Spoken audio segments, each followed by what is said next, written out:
Angéline a eu un cancer du sein voici 3 ans. Pendant les traitements, elle a trouvé une force en continuant à travailler et à pratiquer du sport.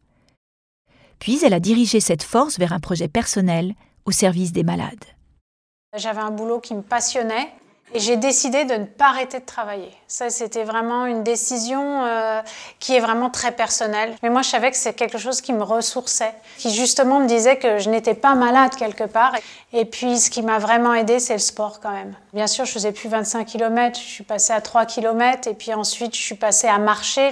Mais dès que je pouvais faire même 5 minutes, je faisais 5 minutes. Les moments où je ne pouvais pas bouger, je bossais. J'appelais mon équipe, etc. Parce que quelque part, j'étais encore en activité, quoi. Puis, les épreuves de la maladie, des traitements, ont changé le regard d'Angéline sur son travail.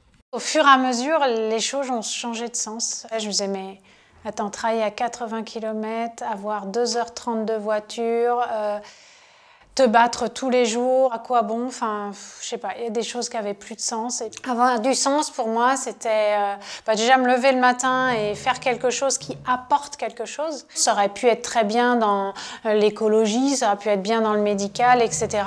Mais compte tenu de mes compétences, j'ai préféré monter une entreprise. La première chimio, quand ils m'ont demandé de me déshabiller parce que ce que j'avais sur moi ne convenait pas à brancher la perfusion dans la chambre implantable qu'au niveau du thorax, je me suis effondrée. À me retrouver en caraco, à moitié dénudée, ça m'a pas convenu du tout. Et puis du coup, j'ai commencé à faire un premier dessin. Un dessin d'un vêtement qui pourrait être plus pratique. J'ai regardé aussi d'autres personnes qui étaient en face de moi qui, eux, avaient des cathéters à d'autres endroits. Donc, j'ai vu qu'il n'y avait aussi rien qui existait pour le PICC line dans le bras. Et pendant qu'on attend, parce que souvent on attend beaucoup à l'hôpital, je peux vous montrer quelque chose. Et puis là, j'enlevais mon proto, je leur montrais. Et il y a 5-6 personnes qui suivaient l'évolution et du coup avec qui j'ai fait comme un focus group en fait.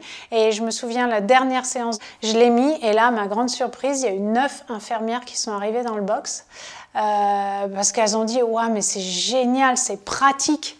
C'est un vêtement qui a des ouvertures en fait, très discrètes, puisque là je pense que vous ne l'avez pas vu, qui s'ouvre totalement sur le côté, à droite comme à gauche.